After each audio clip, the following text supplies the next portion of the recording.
Welcome to Messy Christian Mamas. We are three Christian moms with a progressive mindset and loving hearts and minds. We are imperfect humans, but we're all loved in God's sight.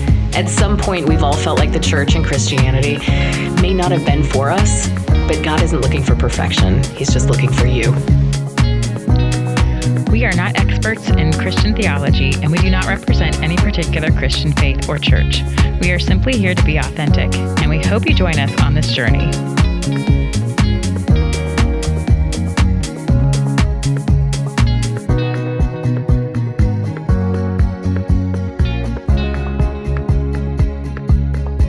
Welcome to Messy Christian Mamas. We are back. I'm Kaylee. I'm Kendra. And I'm Ashley. And we have a very, very special guest here with us today, and I'm super, super excited to introduce him. He is a very good family friend of mine. We've known each other for over a decade now, which is, I know, so scary. Him and his wife are the owners of Legacy Theater in Tyrone, Georgia, where Charlotte goes and does her musical theater and dance. She is best friends with their oldest son, and their youngest son just puts up with both of them. He is, God bless him, he is an amazing singer, actor, writer, producer, director, and he has written an amazing show, Pelagius, which we are actually going to be talking about today. So I'm very happy to introduce Mark Smith. Thank you. Thank you for having me. We're very excited. I'm honored to be here. Welcome. Great. I listened to your podcast. I think it's great. Oh, thanks. I was like, I sent him the playlist, and I was like, Oh, maybe start with this one. Like, maybe not last one. Don't start with "Help Us Understand the Bible" with Noah. Like, Right. Start you off at the shallow end. I got the vibe. I'm good. Yeah, so we've invited Mark to come talk to us because he wrote Pelagius, which is this beautiful, just gorgeous show that features the music of Michael Gungor. I went and saw it last year, and I was so excited that you brought it back because when I got to know these ladies more, I was like, I need to drag them to see the show. Everyone needs to see this show. And so I was so excited to bring them. And Kendra's a huge fan of Michael Gungor, so she was really excited to be there. And then Michael ended up sitting like right in front of us with his parents at the show. So And Caitlin kept trying to throw me at him. Oh, yeah. I'm like, I am an introvert. Well, that is not who I'm trying, not a fangirl. There was no like matchmaking going on. I was just being like, you should tell him like you like his music. And she's like, I'm no. not doing that. He would have loved it. He's super nice. He was super nice. I was fangirling over his mom. Like, I just, like, could not get over her. Like, it was so sweet. Like, because I've seen the show, and so obviously I wanted to see it again, but I kept watching, she kept catching my eye during the show because she was just so proud. Mm-hmm. And just, like, certain parts, you could just tell, like, she knew exactly where she was at that moment when the original song came out, and it was just so sweet. It was really sweet to see her watch reactions. Yeah. Yeah, I wish I could have seen that. Everybody told me about it though. Said it was like they were fanboying on their own son a little bit. Fangirl. Yeah, she would like hit him like during certain songs. She'd be like, Yeah. "Oh my gosh, Yeah. And he's like, "Yeah, Mom, I know, I wrote it." Like, And it was very funny. It was very funny when he texted me. He said, "Hey, do you mind if I bring my parents?" And I was like, "That's awesome that you're going to do that," because my mom and dad, my dad was alive, but my mom is like, when can I come see your show? There's like 80 of them now at this point at Legacy, but I'm always happy when she comes to see him. So she is like, she's one of the sweetest women. she's a big fan. So where are you from, Mark? I grew up in Bristol, Virginia. Okay. So in the mountains of Virginia. And then went to school in Texas at Abilene Christian University. Okay. And then moved around after that. I moved to California for about 4 years and lived in the Bay Area. And then went to New York after that. And this is pursuing acting career after college. Went to New York pretty much to pursue a young lady who is now my wife. Still young in my eyes. She'll always be young. But went up there to see if that would work, and it did. And in 2004, we got married in 2004 and moved to Moreland, Georgia, actually, in the country, on one of the oldest properties in Georgia, apparently. We could see the floor, or see the dirt through the floor. Oh, wow. But it was free. It was somebody gave us the house at Landmark Christian where I started teaching theater. And so I taught theater there for about 4 years. and while I was teaching theater there, we started the Legacy in the middle of that. So yeah, so Bristol and Virginia and the mountains are really kind of my stomping grounds and what I miss. I love that. So. What took you to Abilene? That's also out there. Well, I was raised in the Church of Christ, and Church of Christ, obviously, I mean, if you know anything about the Church of Christ, they would say we are not a denomination, we are the true church. But the Church of Christ has several colleges and universities around the world, around the United States, and they have Freed-Hardeman University, which is in Tennessee. They have Harding University, which is in Arkansas. And then there's Abilene Christian, which is a Church of Christ school, which is on the more progressive side, a little more liberal. Instruments? No instruments, No. no. But then there's Pepperdine, is on the West Coast, Oh, which I know is... Pepperdine was Church of Christ. Okay. Yeah.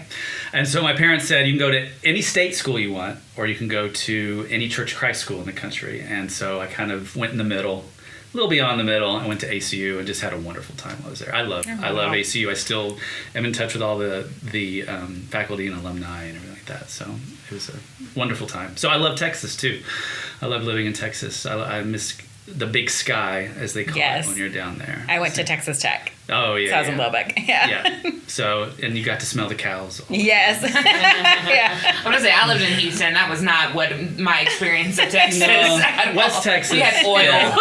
That's I what never we did had, like Houston. so. No, West Texas was pretty in its own way. It was pretty, and so Yeah. It's very different. so that's what I took feel me left there. out. Oklahoma is like right on top Yeah, of I Texas. grew up in Oklahoma. I'm gonna say like Yeah. you're Yeah. close. I was close. Yeah. So We did have a field of cows right next to my middle school. I don't know who that was. I think you slaughtered cows. I think They did. It was like right outside of the city. It was so gross. And the wind blew in a certain direction. You're like, oh, I mean, I was okay. born in Nebraska, so yeah, we do a lot of that there on the hospital. Yeah.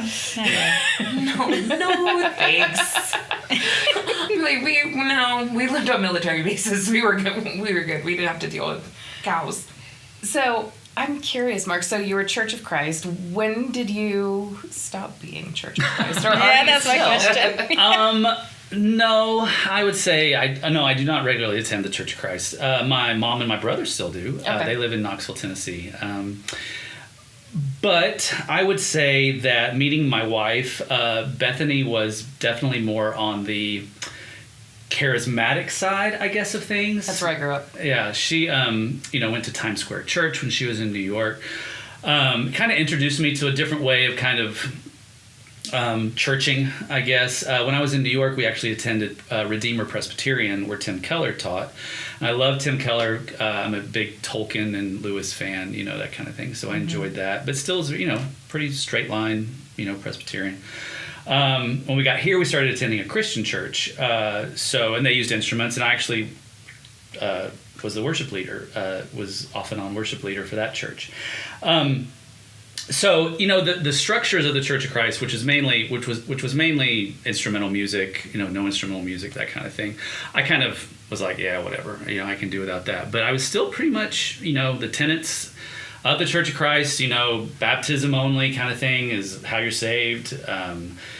This idea that Bible only, that you only go by what the Bible says. There's nothing outside the Bible, that kind of thing. So I think really what happened, and I won't get too deep into it, but I had kind of a faith crisis where I was dealing with some stuff, and as I was dealing with it, I couldn't deal with it. There were some things in my life that I was just having difficulty with, and as I was trying to figure that out, people would come up to me and say, well, the reason that you can't deal with this is because you don't love Jesus enough. Ugh. And I would say, and that just hurt, me. And I was like, what does that mean? How do you love Jesus enough? And how much is enough for him to help you, or whatever it is. And so I met with, so I went to Alaska to try to get some clarity on what I was dealing with, and with a bunch of guys, there were about 15 of us, 12 or 15 of us, with some leaders. And while we were up there, many of us were talking and dealing with the same kind of stuff. And the guy said, "You know what? one of the biggest things that they said to me was, if you're having a hard time dealing with this, then have you ever thought about the idea that your faith has failed you, that your belief has failed you, that it's not working? And when they said that, I was like, oh, it's not working. It's not, Jesus isn't fixing the problem. My faith isn't doing what I want it to do in this moment. And so when that happened, I just pretty much did a reboot, is really what I did. I just kind of dropped it all. Started from scratch. Floor, yeah. Yep. And I did a lot of went through a lot of rapid transformational therapy, which is a lot of breathing work and that kind of thing, a lot of spiritual work in that way, and started from scratch. And it took another 3 to 4 years where I was actually able to come back around and kind of revisit the tradition that I grew up in, and to say to myself and to say to that tradition, you know what, I don't agree with a lot of the things that you do, but I respect, and I am aware that is what has made me in some ways. And so I welcomed it back in and said, well, that's part of me. It's part of who I am, but I'm beyond that now, and I can move beyond that. So we are not attending a church at this time. I think a lot of that started taking place for us with the political situation in 2016. It's tough. Yeah, and the past 8 years, have opened my eyes to a lot of different things, and so with that, we're still searching in that regard. But it's funny because Pelagius premiered, and it's kind of my labor of love. It's kind of my putting down on paper and on stage, kind of my process and kind of what I went through. And as I did that last year, when I did it, my boys asked me, because we used to go to church when they were little. They always asked me, why don't we go to church anymore? Why don't we go to church anymore? And I don't really have an answer for them right now. I say a few things, but then the other thing is that this year, in this iteration, when we just did it, I was very happy because they were going to get to see the show. Yeah. And my oldest one saw it twice, and the youngest one saw it once. And I felt and I hoped that they would see my heart with this show and know that it wasn't just Dad's not going to church, it's Dad's found something that's even more meaningful to him in this moment. So that's kind of where. Gosh, and it was such a powerful show. Yeah. I said so many people I've not audibly sobbed at something in this show. It was so good. It was so funny because I love it, and you and Bethany know that I was obsessed with this show. I kept bugging for the soundtrack. And it's one of these things when you hype up something so much, if you see a TV show, or you hear a song, or you watch a movie, and you're just like, oh my God, I love it so much. And then you hype it up to other people, and then you get nervous because you're like, what if they don't like it? The same way, I'm going to have to stop being friends with them because obviously we have your taste. And within 5 minutes of sitting, I was nervous when we walked into theater, and then within 5 minutes of sitting there, and I was like, you know what, they're going to love it. I'm not even that worried about it. And I was like, because it's so what we believe, and it so goes with our tenets of faith, that the one person I was nervous about seeing it was my dad, because my dad went and saw it the next day, and my dad grew up Roman Catholic, and has a lot of trauma associated with his upbringing in the Catholic Church. And I was like, I need you to go see this. I know you don't want to, but I need you to go see it because I think it'll answer some things. I think it'll heal some things that you think you've healed and you haven't. And sure enough, he came home and he was like, that was the most beautiful thing I've ever seen. And for my dad being, Air Force, I'm surprised. I'm like, Dad, Charlie's been in musical theater for 10 years. You really should be kind of used to it by now. You should be able to sing these songs pretty quickly now. And I love that because that's how we kind of describe the show. After the first iteration of it last year, it's kind of how what was so unique about the show is that when the audience came in, they didn't really know what they were in for. And by the end of it, it was kind of a collective healing that took place. It was a kind of almost like group therapy for a lot of people who come into. I had one guy come. He saw all 4 shows, or how many shows we did? All 8 shows last time. And he called himself. He actually told me this. He said, "I'm a recovering Catholic," and he said, "You got me. You know me, you understand me," and he wrote me this beautiful letter. And I'm not a Catholic, but we can talk about kind of why it lives in the Catholic tradition a little bit, but at the same time, I think that's what's unique. It's a human story, and I think even though it deals with religion and it deals with the ideas of how religion was created and how we create our own religions, I think that ultimately it's a human story, because we all think about these big things. We think about, what am I here for? What am I supposed to do to my fellow human being who sits across from me every day? You know, how do I approach them? Why should I take care of the earth? Why should I reach out to the refugee and the poor? Why is it important that the sacred feminine is coming back into its own and having a wonderful revolution right now and coming forward? So those things are all on the tip of the tongue of everybody, and it's How do you love yourself? yeah, Like, exactly. right? Oh, That's absolutely. Yeah, and that's huge for people who grew up in the church who deal with shame and guilt and Recovering charismatic. yeah. Yeah, I was gonna say, I think like all three of us have like messy and different backstories, and I saw all three of our stories at some point in that show. Wow. It was really Yeah. funny because so it's my mom, Ashley, Kendra, and then me, and the part, and we'll get into the actual story, but the part where Pelagius is responding to Demetrius, Ash is like, and then the part where it's like the sea aster and the blight, and Kendra's like slashing, she's like, oh my god, and I'm like, I know, I've seen it.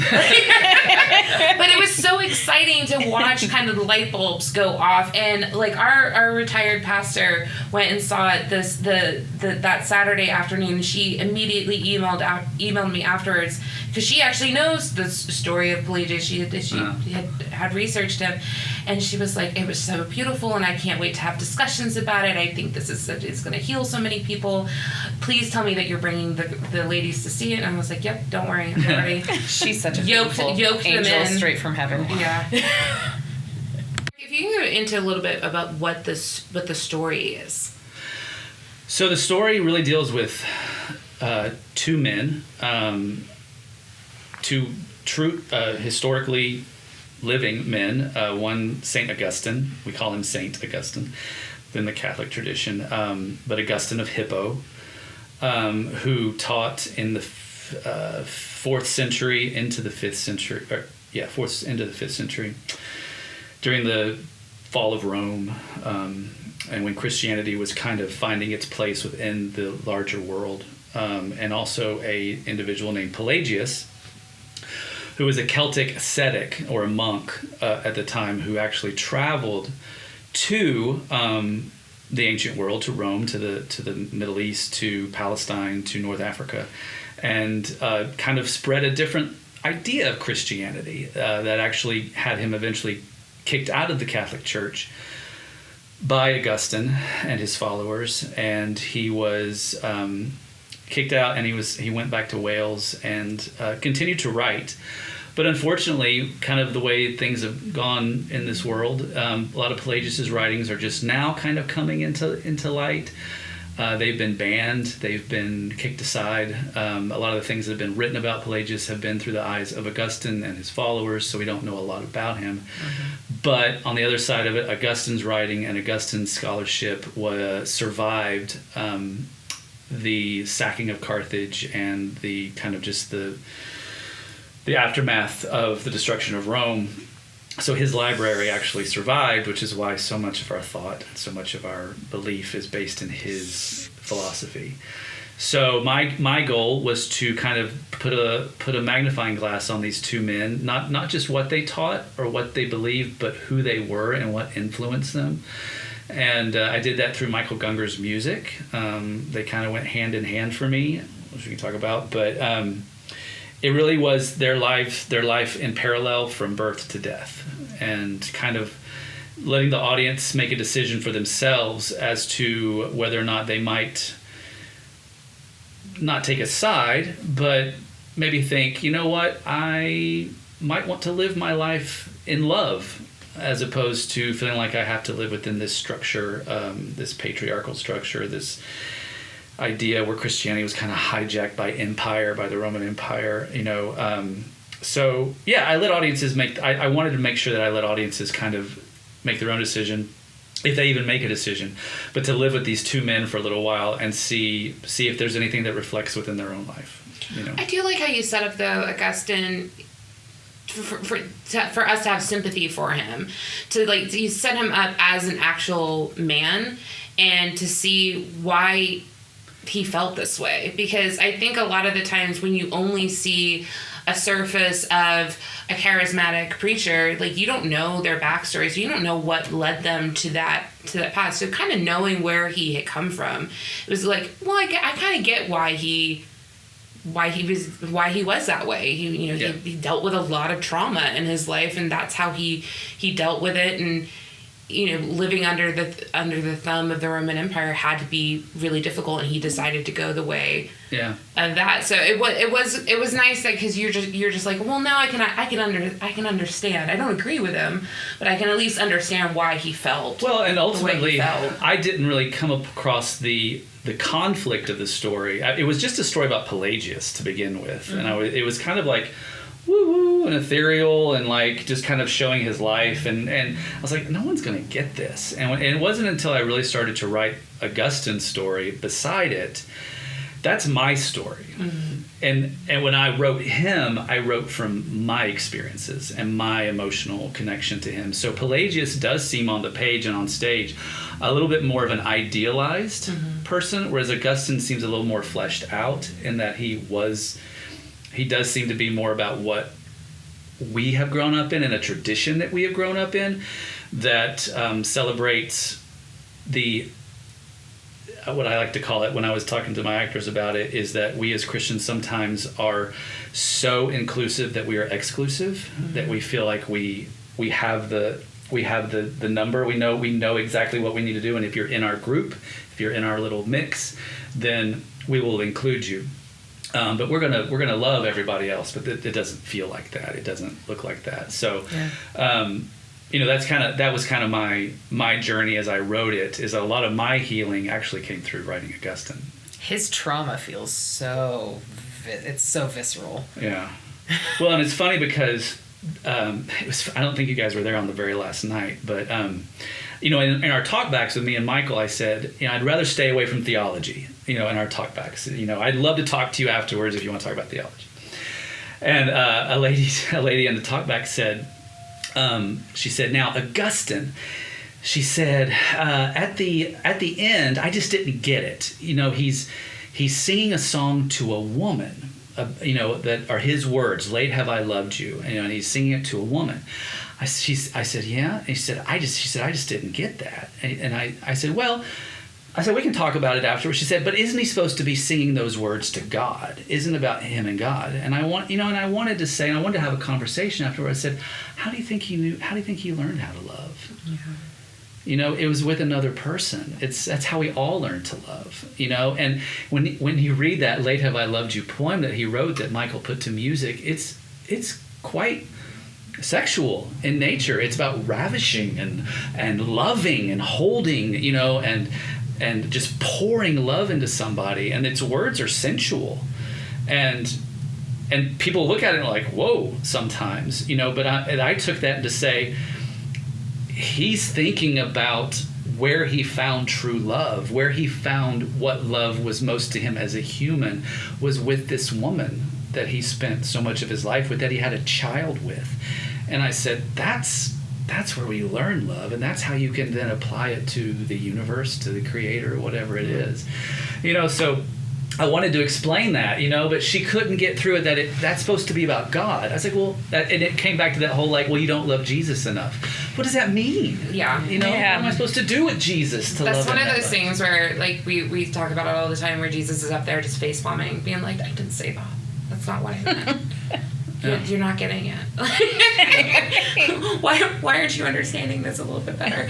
I think, because he does have this beautiful relationship, and then and it happens so much, and it's happened to all of us, where shame takes over that love, and you feel dirty and you feel guilty for prioritizing something over the other. And you see where he took the path where he rejected any type of human love and human kindness and human compassion and just lived for this.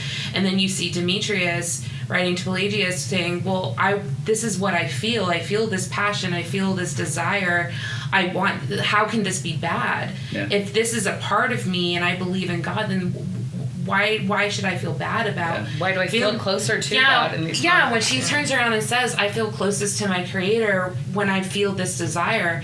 And that, to me, I was like, that's something that so many men and women, I think especially women, really struggle with. Like, how do I be a person that has desires and has passion, and feels certain ways, and that we're ashamed and we're called whores, or you're rejected by the church and you're deemed as dirty and unlovable.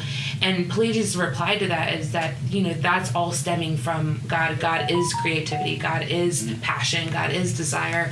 That's all directly connected to him. That was just one of those parts where it was like, I didn't realize that needed to be healed. It's just like the first time I saw it, I was just like sitting there going, oh God, Mark, really? But I think that part especially, that's where you see the two branches of either you let shame cover you or you reject shame and just know that it's okay to have these things. Or it's a guest you're not aware that is still staying. Yeah. It's like, I thought I kicked you out. Right? Apparently you were still on the threshold. I thought we were done. It's like one of those exes that just keeps sliding into your DM. So yeah, I went down that rabbit hole at work today. So just listening to his songs. Gosh, he's so good. So good. I couldn't remember the name of the actor who played Pelagius' dad. The one that he's so good. The one that my mom was like, oh my gosh, can't you fall in love with him so he can be just part of our family and sing to me all the time? I was like, that's a little selfish. I couldn't remember his name, and so I texted Mark and I was like, and so he was like, just Google him. 45 minutes of my life later, I was like, follow him on TikTok now, Instagram, Facebook. He was like, this girl is now going to be obsessed with me. And he opens his mouth and you're slayed in the spirit. Oh, man.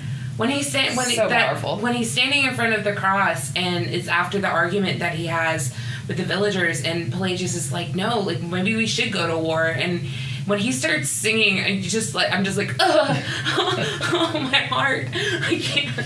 It's so beautiful. Yeah. They're all so talented, though. Yes. Like, every single one of them in that group is just what was the amazing. mashup? It was His Judgment, His Love, and Us for Them, right? With two songs that I loved already, had never imagined that they could sound like that. Oh, yeah. I mean, he's so phenomenally Yeah. talented.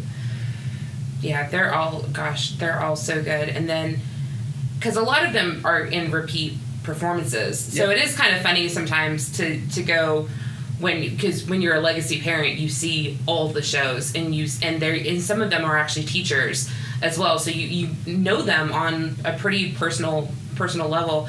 And so when I can go, poor Grayson, who plays Augustine, had also played Prince Eric in Little Mermaid, and played Bing Crosby in White Christmas, and so you're like, you have to compartmentalize because you're just like, oh, I just saw you like singing with Ariel. And now you're Augustine being tortured. Like, oh, you tortured soul. Like, oh, poor baby. But that speaks to his talent that he can go to such places so quickly. So, could you talk a little bit about why you started the process and why you started writing it? And you said it took over about 9 years? 7 years. Yeah. So what was that process like?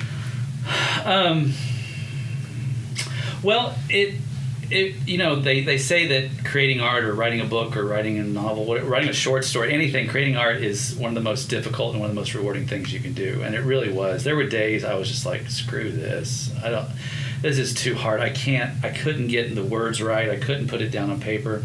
And then there were days it just flowed, and it just felt so good to write it. And when I was done, I was just like, there were some scenes I was just like, that's it, and I don't want to touch it again. So it really was first about Michael's music. That's where that's where the genesis came from, and it really was me hearing his trilogy, his Soul Spirit Body trilogy.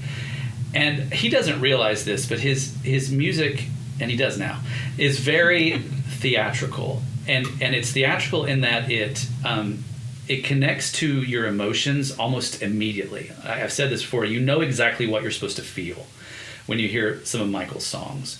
It creates an emotion that's visceral. You know, he says it's music for the heart, which is really what it is. But his music is also very smart, and it's very different from anything else you hear within the contemporary Christian world. Yeah. And he's like a Suf John Stevens of the Christian world. He is. Yeah, it's exactly what he is.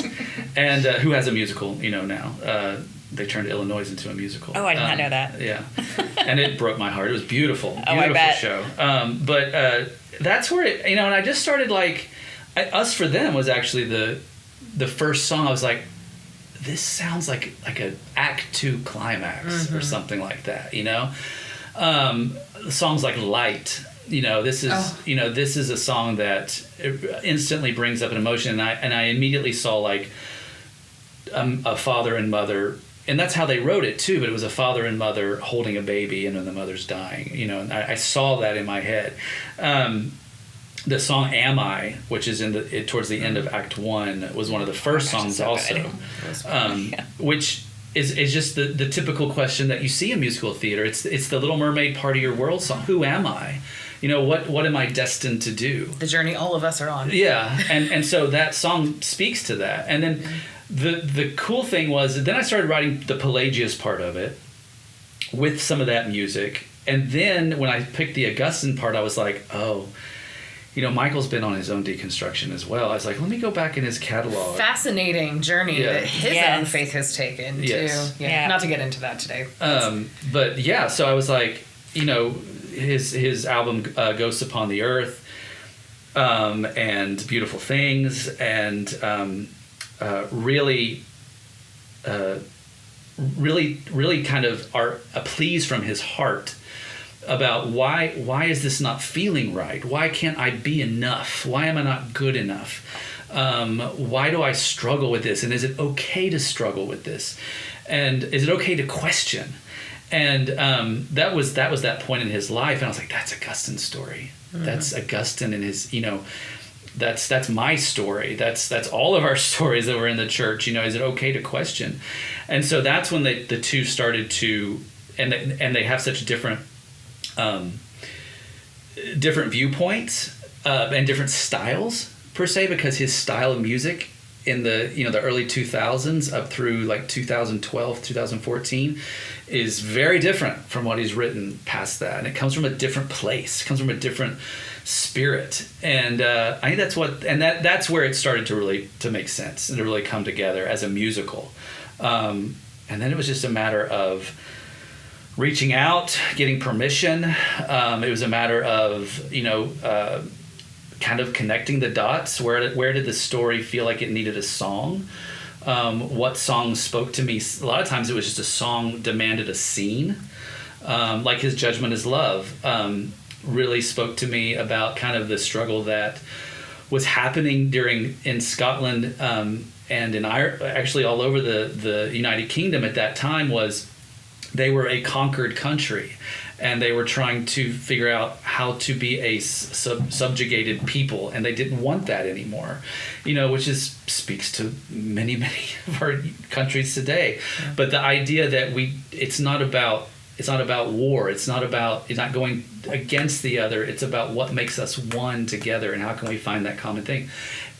This may cause some controversy, but for me, it's like somebody said, tomorrow's the anniversary of 9/11, which was such a horrific time in our nation's history. But I remember somebody just saying, what if after 9/11, instead of just saying, let's go get them, it was, what have we done that has created this pain and this.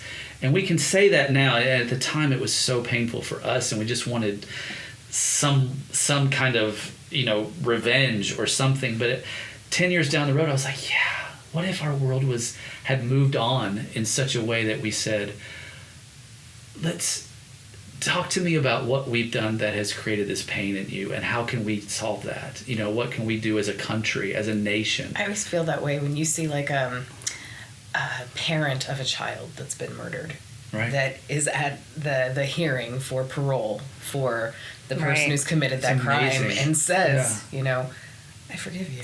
It's an amazing. You're just blown Like, away. where- Like, what if we all Yeah. had that kind of humanity? Well, for it's each like other? someone Yeah. said, I can't remember, but someone said, you know, obviously they would never want an event like 9/11 to happen again, but they really miss the day after. They really miss that feeling of just the outpouring of love and support and unity that the country really did feel. That quickly turned ugly. But at that moment, it didn't matter who you were or what you did and what religion you were and everything. How And much that you disliked George in Bush at the that time, exact moment, it didn't matter. Everybody was connected in just this grief. And so everyone was outpouring love. And it, I mean, obviously, it very quickly turned. And we see that all the time whenever a tragedy happens, whenever there's a mass school shooting, whenever there's an act of terrorism, you always see this immediate outpouring of love and support that quickly turns ugly. And I'm just like, what if we just kept that feeling of love? Well, what if we just kept that? What can we do to solve this situation that doesn't require more violence to solve the situation? And see our commonalities. Yeah. I see a lot of parallels between Christian fundamentalism and Islamic fundamentalism. Sure. And this Oh, yeah. issues of power and control, and yes, it's a very human thing. Yeah, and so that's kind of his themes are big themes that he writes about, and so things like we are better together, we are stronger together. The idea, in our country today, we're having this huge debate and argument about who do we let into our country. What do we do with them when we're there, and how do we show love? How do we accept? And that was happening at that time. Rome was disintegrating, and there were refugees everywhere flying out of Rome all over the world, and there was no room for them. How do we take them in? How do we, that kind of thing? Or the idea of the patriarchal system, this idea that that the feminine is subjugated, that woman's evil, the idea of Eve in the garden, has dictated so much of our religion and that kind of thing. But the power of the Me Too movement, and that kind of thing is all on the tips of our tongues, and it's creating it's amazing. It's huge. I think that the world, and this kind of goes back to this idea of the sacred feminine, which we're talking about, is we're in this liminal space. We're in this between space, and what the sacred feminine does, I feel like, is it births. It's this creation of newness. That's the power of the sacred feminine. It's not just male-female attributes. It's the feminine power. Everyone has Yes. elements of the sacred. Yes. For sure. And so I think that's where the story also speaks to this power that is rising, that yes, we are okay in our bodies. It's okay. Michael has this great song, Tree, which originally was in the show, but, did the tree of life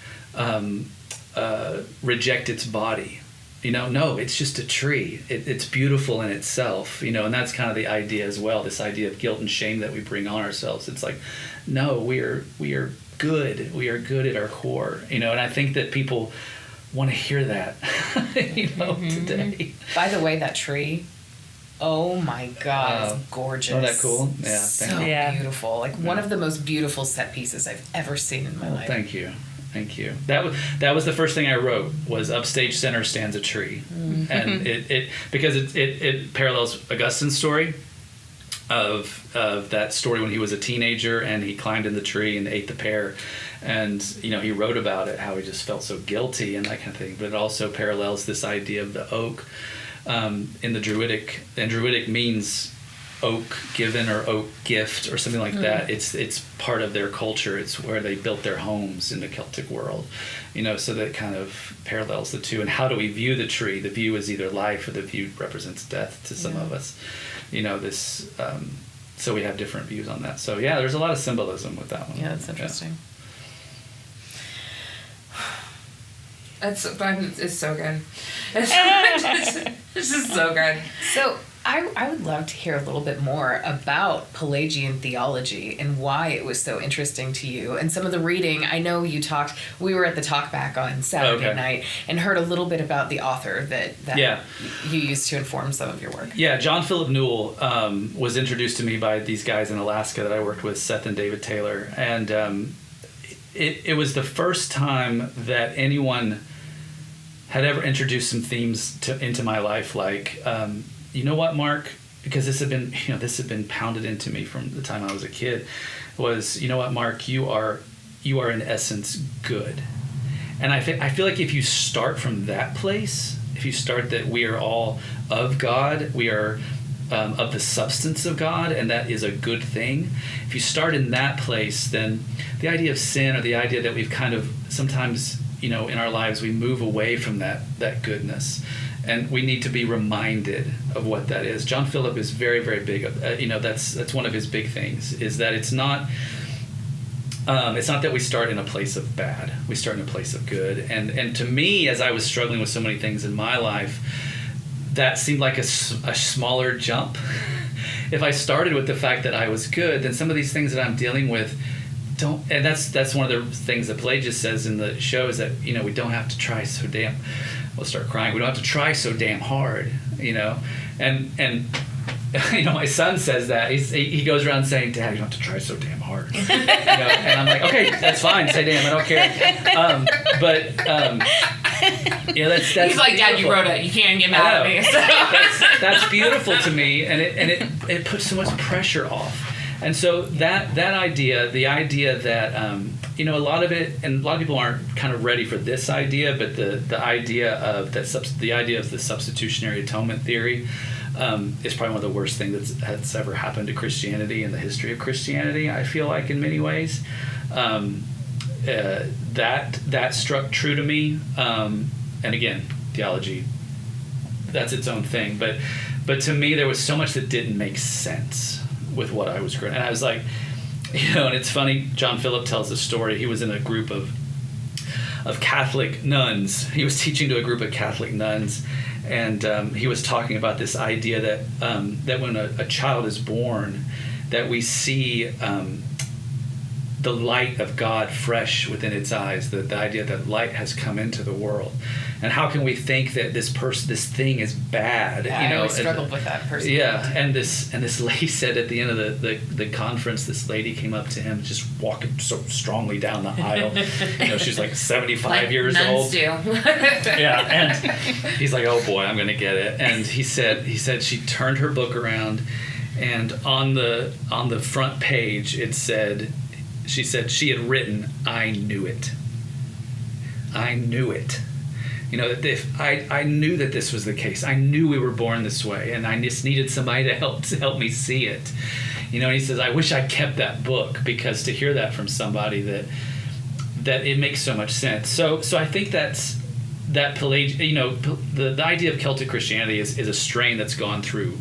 It's still present today, through poetry, through philosophy, and I think that.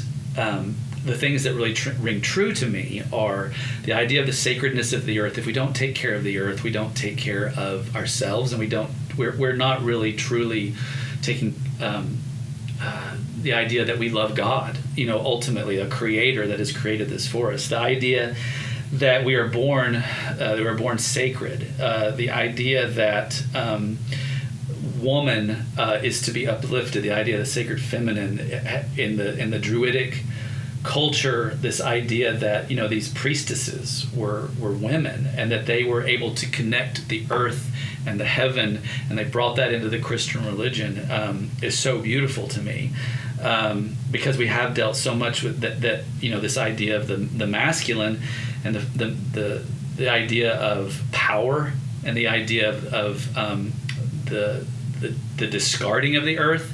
One of the lines that kind of gets overlooked in Pelagius is that this idea of if the Bishop of Rome didn't feel like he had complete control of whether or not somebody was forgiven or not, what good is the prayer of the church? And if you take that power away from them, they're gonna want to take it back. So that idea, the idea that that I guess those are the main ideas that just that speak last truth to idea me. you said, that was the part when Pelagius is talking about like salvation is earned, Dispensed. is auctioned To the off. highest bidder. As Lutherans, that was the part that really kind of struck home to all of us, because that was what Martin Luther was fighting. Oh, sure. Us, almost a millennia later, nailing something on the church door, being like, "Hey, no, you don't get to buy your way out of this. You don't get to, grace doesn't go to the highest bidder."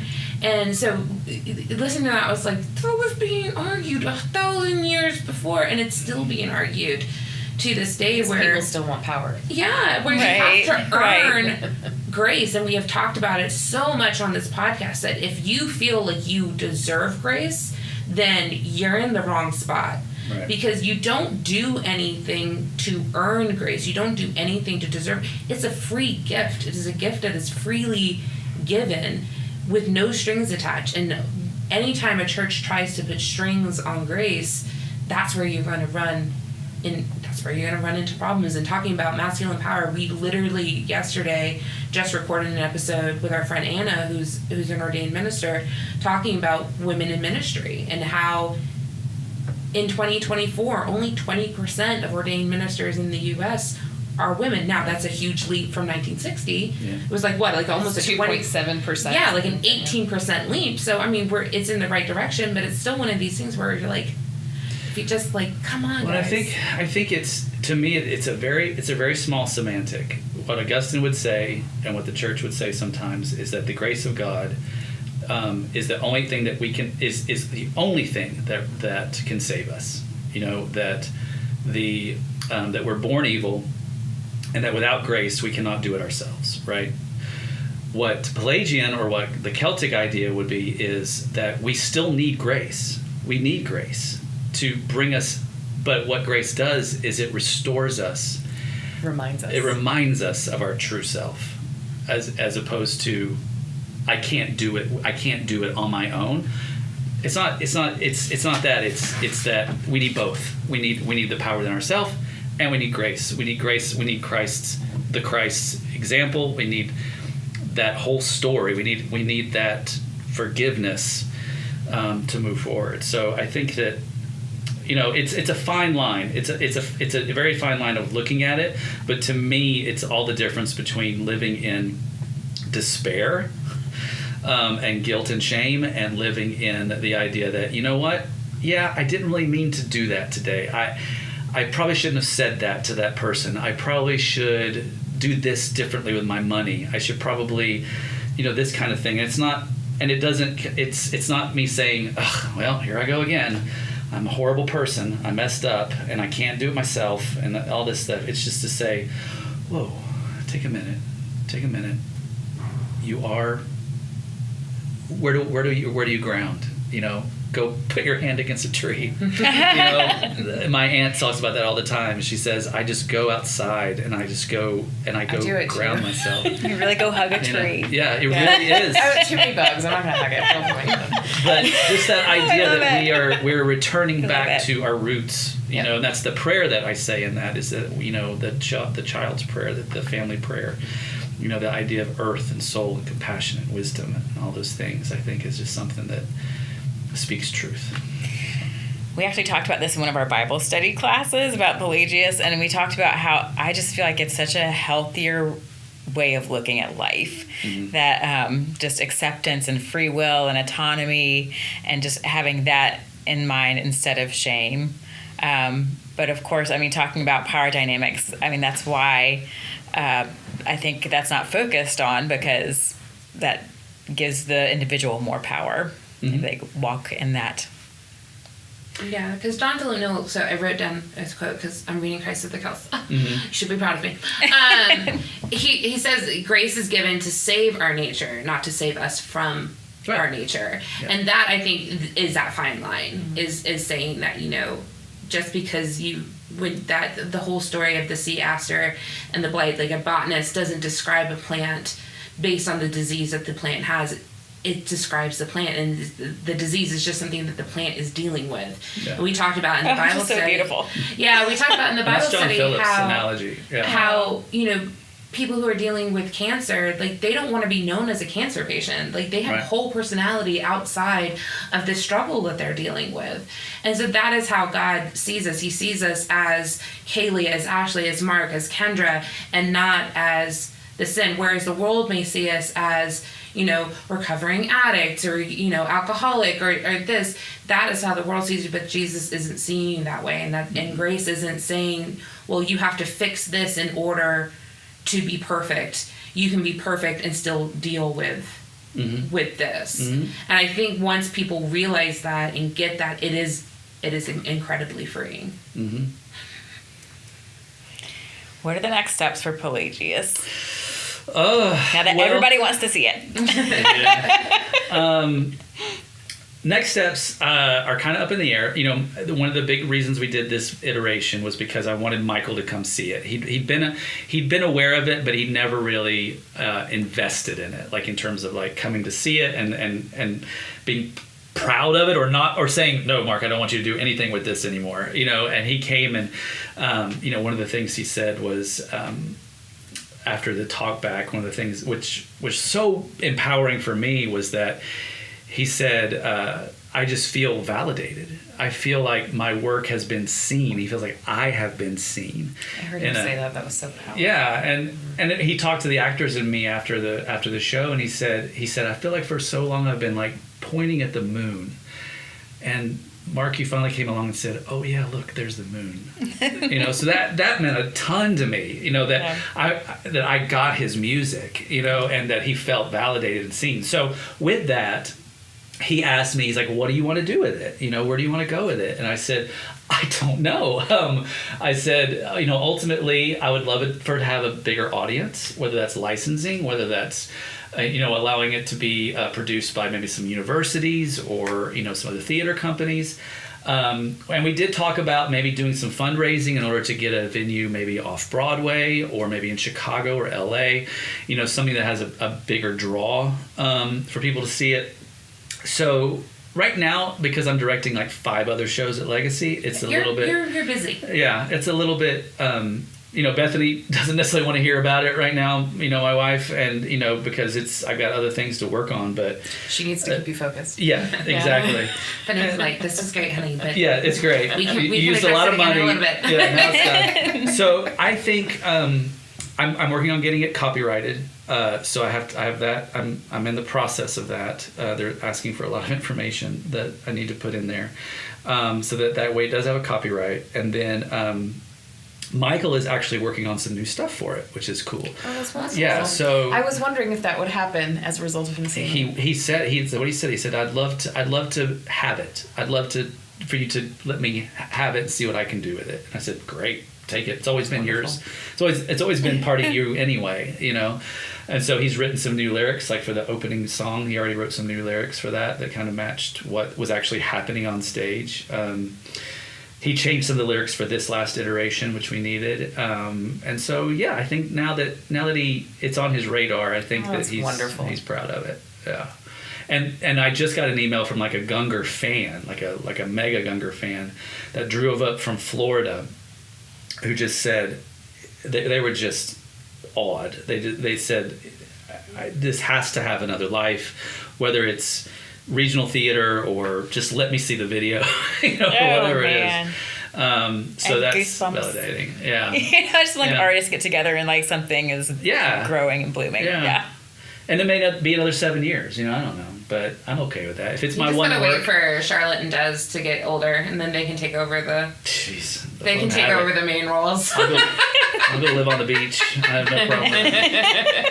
Des and Charlie will figure it out. Zave will keep them grounded. Zave will be the Bethany that keeps those two grounded, and Des and Charlie will figure out the next steps. That's all right with me. You talk about ambition, and then we'll get Olivia involved. Olivia, Kendra's daughter, is probably the most ambitious child I've ever met in my entire life. I just need to give it to them. So just hand it over.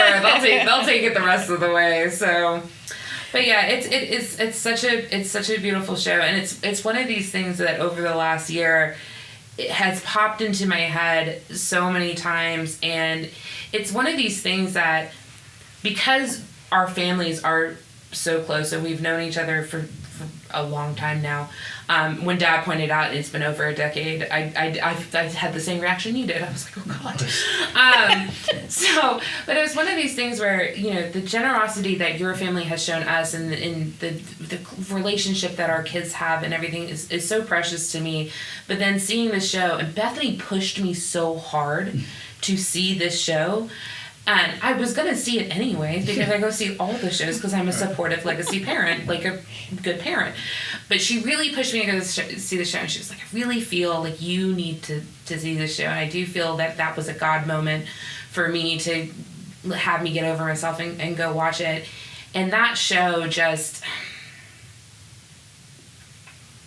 it healed parts that I thought that I had already healed, and it convicted me in ways that I needed to be convicted, and it made me question things that I had always accepted as status quo, and seeing that show just made me really just so much appreciate that there are talented people out there that there is art out there that does that for people, because you have people like me who just don't know how to profess that. They don't know how to showcase that. They don't know how to they don't have that creativity to realize that. And it takes someone else's talent and someone else's art and someone else's heart to reflect it back to them. And I was just so thankful that, you and Michael and Bethany and the actors, was doing it, and then was able to share it with other people, because I did drag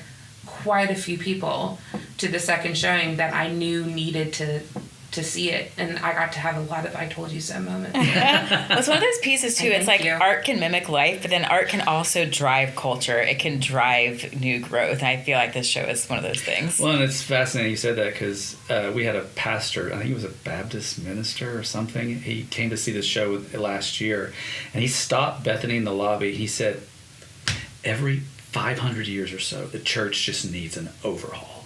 It just needs to have a new life and a new beginning. He said we need this right now. We need a new way of looking at things. And he said this show does that. And I think it has the capacity where sometimes, especially now in our churches don't have a platform right now, because they've aligned themselves with something that many of them that is ugly. Divisive.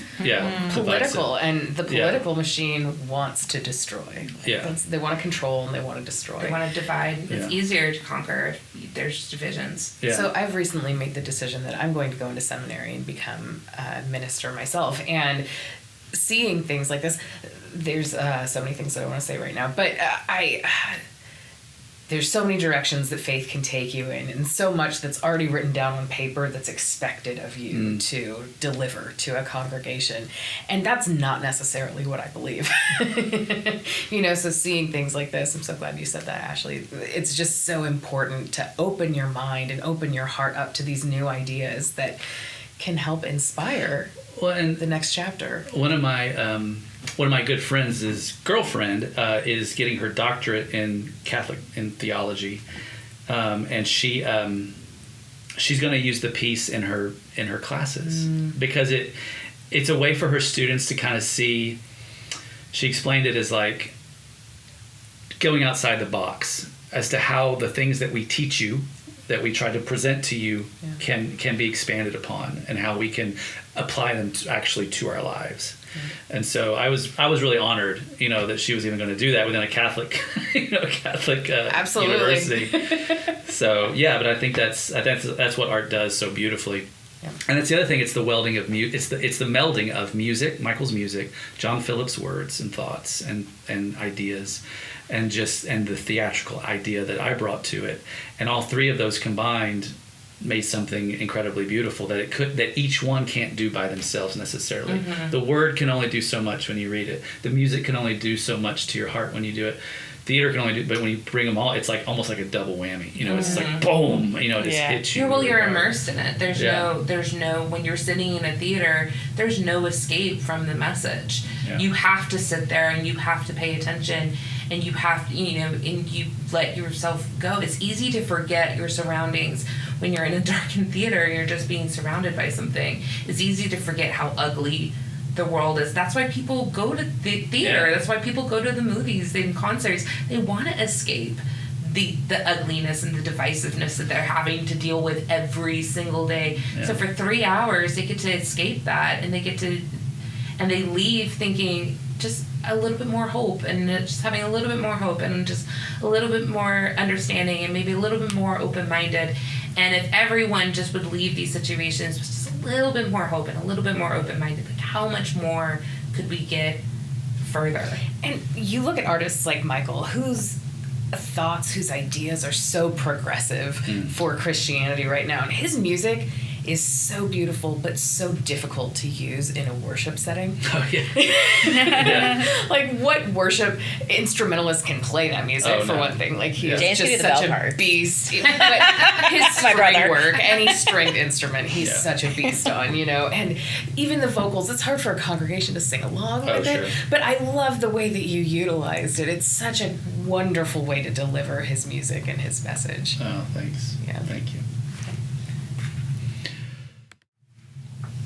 Mark, thank you so much for joining us today, and thank you for this piece that you pulled together in Pelagius. It is so beautiful and touched all of us in such really unique but really, really beautiful and deep ways. So grateful to you for doing this. Thank you for having me. Thanks for joining us. Absolutely.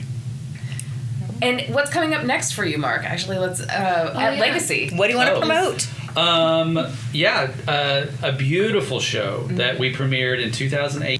It's a 2-person show called Daddy Longlegs. It has no association with the horror movie Longlegs. If you know, just like, We're spiders. it has nothing to do with spiders. Maybe a little bit, but it's a 2-person show set in the turn of the century, the 1900s, based on a novel, and it to me is one of my favorite shows we've ever had at Legacy. It is a beautiful piece about the nature of love, about what it means to actually love.